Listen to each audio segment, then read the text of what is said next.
আসসালামু আলাইকুম রহমতুল্লাহ বরকাত। প্রিয় খ গ্রুপের ছাত্র ভাইরা, আমরা আরবি হরফ সহি শুদ্ধ করে পড়ার পর আমরা হরফের পার্থক্যগুলো জেনে নেব। যেমন দেখেন, হরফের নামের পার্থক্য তা, এই হরফটা হবে তা, আর এটা হচ্ছে ত। তা ত। হা হা, হা হা। কাফ অফ, কাফ অফ, কাফ অফ। সিন শিন, সিন শিন। তা ত।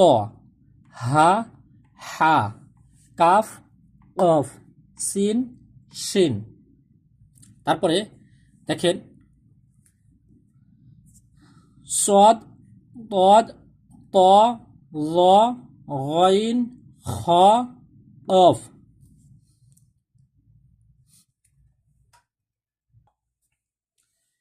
এই হরফগুলো একটু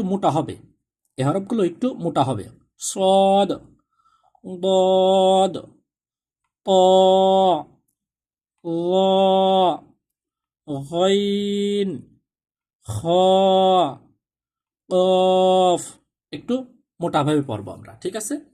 পরে আমরা আসছি, দেখেন এই হরফ শেখার পর এখন আমরা একটু এলোমেলো হরফ পড়ব। এলোমেলো: সা, ওয়াও, বা, জিম, ত, মিম, আলিফ, ঝা, হামজা, লাম, খ, ল, ল একটু মোটা হবে, তা, তা পাতলা, র, র, হা, সদ মোটা হবে, ইয়া, লাল একটু পাতলা হবে, লালটা কি হবে? পাতলা হবে। হা, বদ মোটা হবে। ফা, গইন, গইন একটু মোটা হবে। শিন, নুন, কাফ, সিন, দাল, কফ, আইন। আমরা এই পার্থক্যগুলো শিখে আসবো, ঠিক আছে প্রিয় ছাত্র ভাইরা? তো আমরা প্রথমে শিখবো কি? প্রথমে শিখবো হরফের পার্থক্য। তা ত থেকে পার্থক্য করব, হা হার থেকে পার্থক্য করব, কাফ অফ এর থেকে পার্থক্য করব, সিন শিন।